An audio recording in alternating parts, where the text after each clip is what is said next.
Just live for tomorrow, or just live in yesterday. Just be glad for all you have that's in today. Hey everyone, Connie here, and welcome to my blind reaction to more Harley Quinn. So yeah, you know already by the title how many episodes we're doing, but I don't as of recording this. This is going to be another one of those things I've been doing lately with shows where it's like, we're just going to record until I feel it's a good place to stop, which is probably going to be 2 or 3 episodes, let's be honest. Now, I made it no secret last time that I didn't like the last episode, the Jim Gordon one.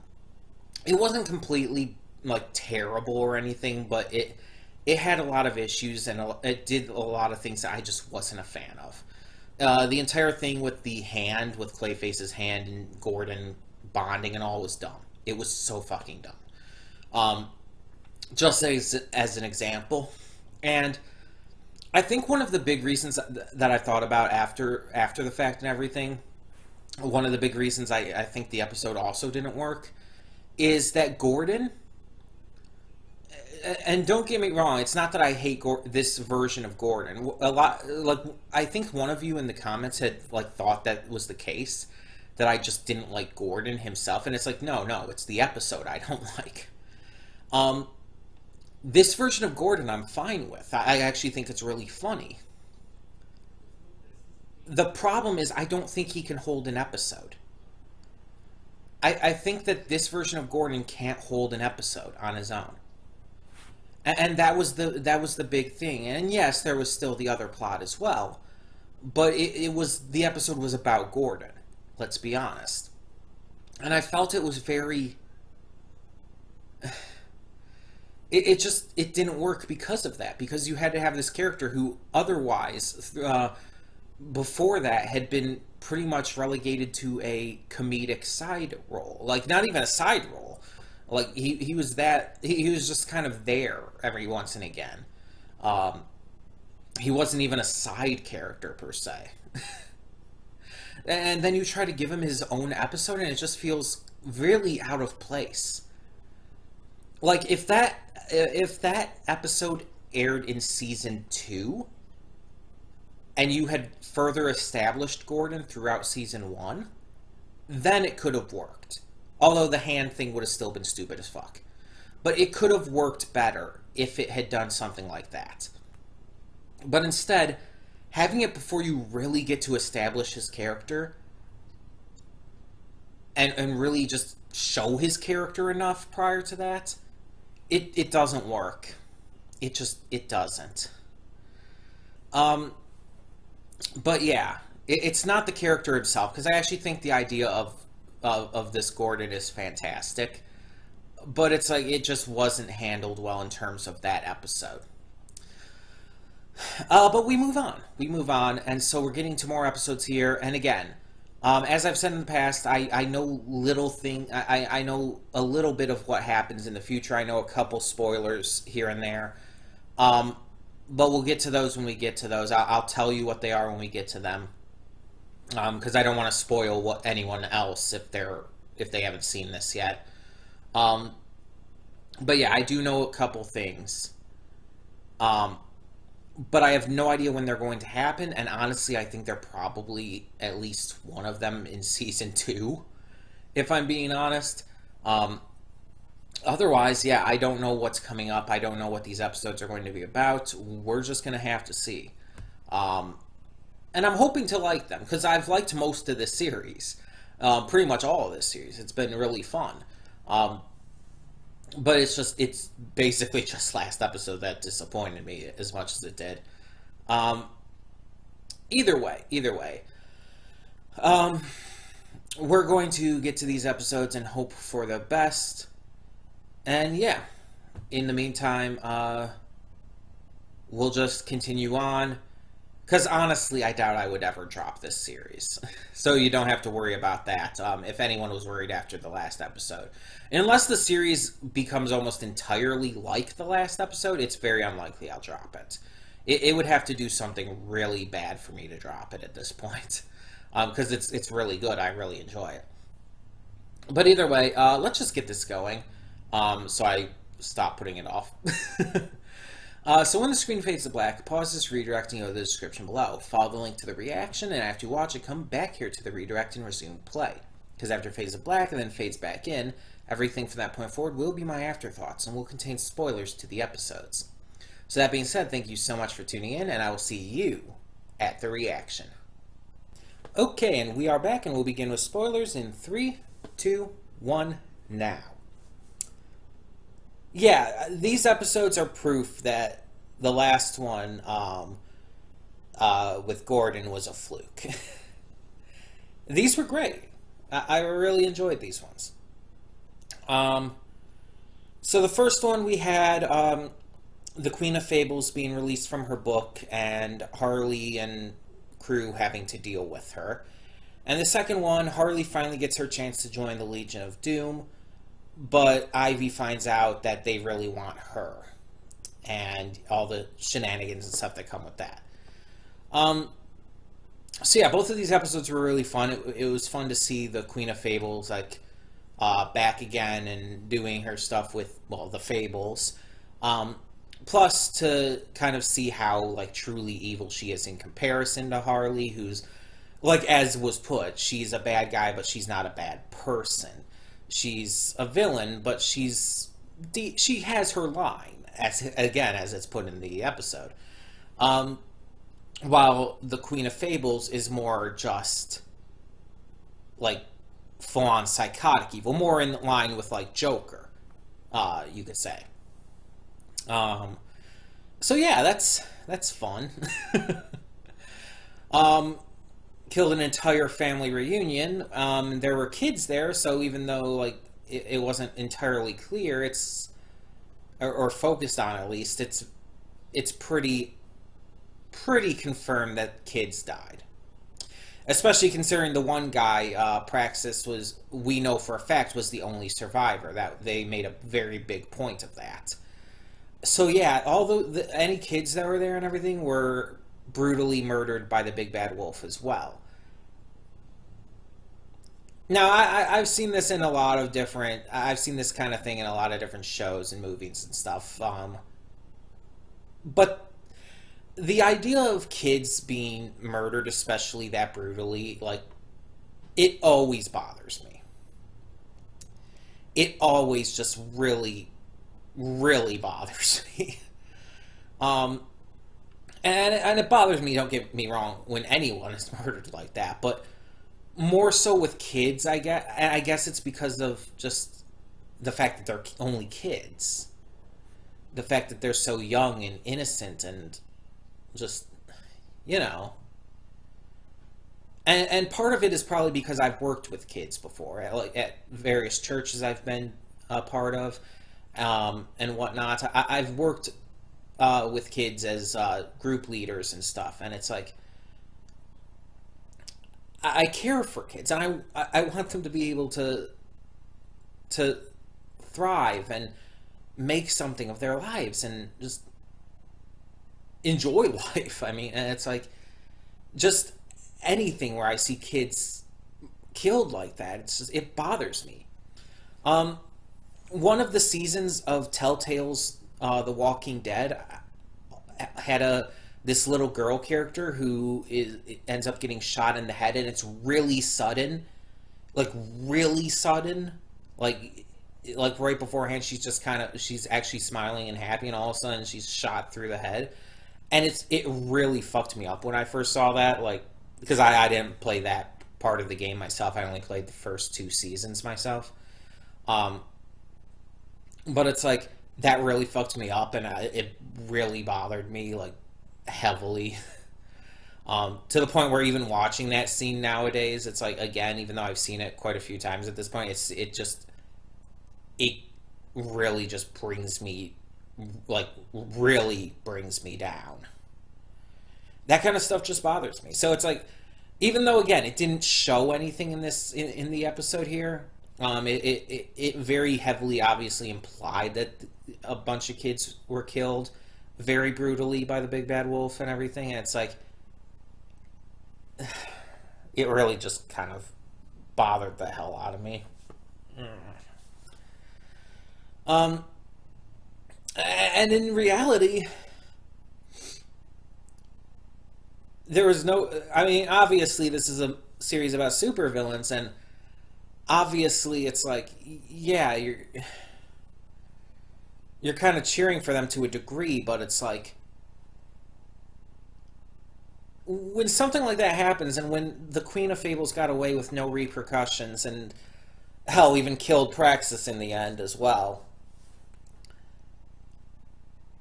the fact that she got away, the fact that nothing happened to her, that she just basically got off scot-free, oh my god, it's like, I don't know, that really bothers me. Don't get me wrong, I'm not like complaining about the episode or anything with this. I'm just saying that I think out of everything in this show so far, that has bothered me the most. It's just, and it's not that I hate it. It's not that I hate the character. It's not that I think it was bad or poorly written or anything like that.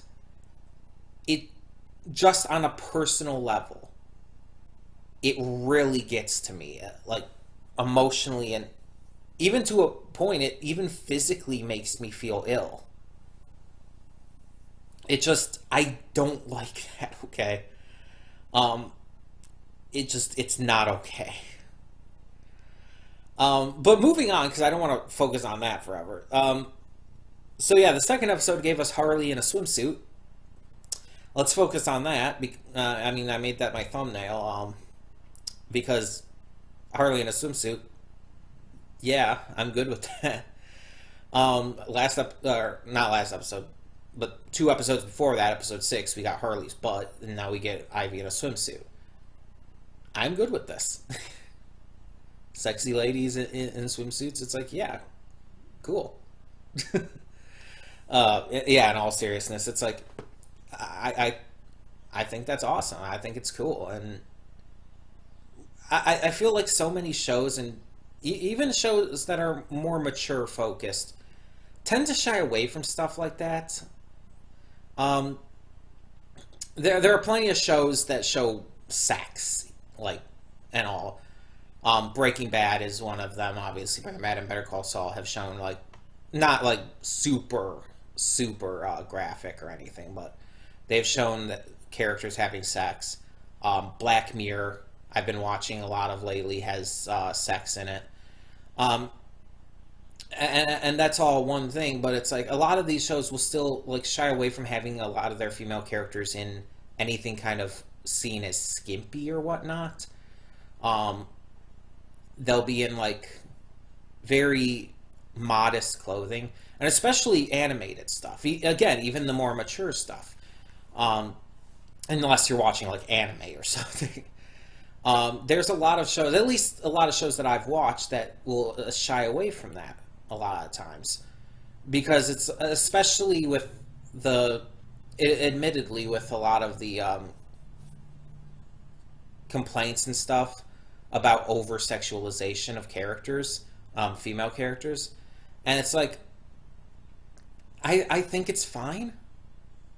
I've never had an issue with that, not only just out of finding the characters attractive or anything, but I think it's like, there's a lot of people who complain about shit like that, and it's like, you're complaining about women just wearing clothing?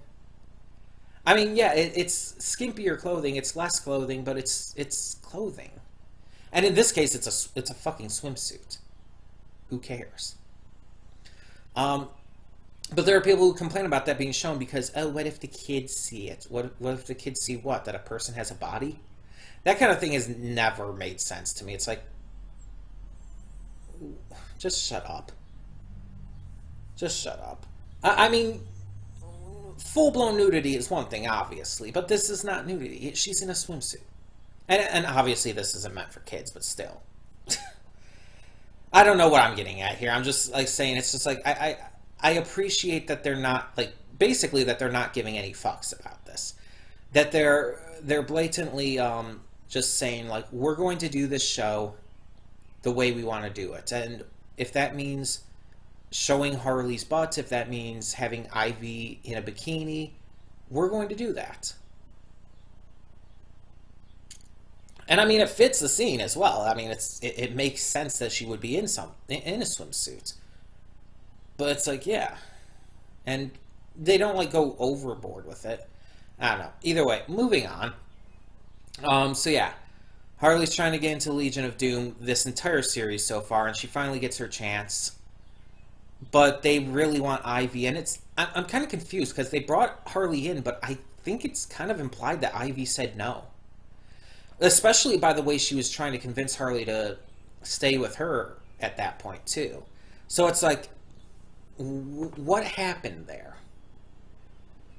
Maybe they brought her in, maybe after Ivy said no, they brought her in anyways to maybe split them up and try to, like, force Ivy to eventually come in. I don't know. Or maybe they're gonna, like, have Harley, not, like, as a hostage, per se, but kind of use her to get to Ivy. I don't know. But at the end of the episode, we get to Joker. He's there waiting. And so, yeah, that leaves off on a big cliffhanger, which I really like. And that's why I finished off with only 2 episodes today. Because I want to have that space between. I want to give it some time after that. But it seems like there's been a bit of a rift drawn between Harley and Ivy. And I wonder how far this is going to go. Let me see here. There is 13 episodes in this first season. I have the entire first season downloaded at this point. There's 13 episodes in this season. And these were episodes 7 and 8. So there's 5 more episodes. That's a long time. That's a lot of episodes. If the Legion of Doom thing had happened like 3 more episodes in, even 2 more episodes in, then it's like it would have made sense as like this being like this big thing to kind of close out the season and going through multiple episodes. But at this point, it's like with 5 more episodes left, it's like maybe they could do that, but it just seems like that'd be a bit much at this point for closing out the season. Because 5 episodes, that's almost half of the season. I mean, with this episode included, that's 6 episodes, and that pretty much is half of the season. So what I'm seeing it more as is that instead of like this being some kind of storyline to close out the season, is that they are splitting this season into 2 halves. The first half of the season is Harley's liberation.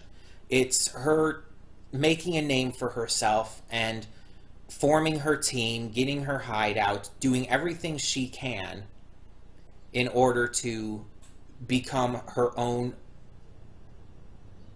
semi-solo villain. It's hard to call her a solo villain when she has a crew. But you know what I mean. Becoming her own thing outside of the Joker, where she's the boss, where she's not the one who's acting like a sidekick. In fact, she kind of has her own sidekicks, if you want to put them that way, although she kind of thinks of them more as partners in this. Then you have the second half of the season, which, judging on this episode, is going to be Harley in the Legion of Doom. She's made it. She's become what she wanted to become. And then she's probably going to see that it's not all it's cracked up to be. And eventually things are going to go wrong, and she'll probably end up leaving them. That's what I'm seeing from it. But overall, yeah, this is definitely leading into a different aspect of things. Especially with her, the rift growing between her and Ivy now. Now, Ivy still has Kite Man, so Ivy's not completely alone, like Harley was kind of saying there. Even though, again, they have absolutely zero chemistry, so I do not, for the life of me, understand why this is a thing. Kite Man is just a dumbass douche who only thinks about shit like sex and whatnot. Ivy clearly doesn't have any reason to love him. Honestly, I can only see it as some kind of coping thing. Like, she's doing it because, like, maybe she does already at this point love Harley, but hasn't come to terms with it, maybe doesn't even fully realize it. And she's only doing this, like, as a way of, like, trying to make sense of things. That's the only way I can even slightly understand this. Because, like I said, there's no chemistry. There's nothing that connects them. Like, there was even this scene in these episodes. I don't even remember which of these 2 episodes it was. I think it was the first one. But it's like, they had this heart-to-heart where she apologized to him and everything. It felt completely disingenuous. Nothing about it felt genuine at all. It's just... There's nothing there. And it's mystifying to me how it's acting like there is. It just makes no sense. And I'm not just saying that just because I like Harley and Ivy as a couple. I'm not just saying that because of that. I'm saying it because there's just nothing there. There's nothing to connect them.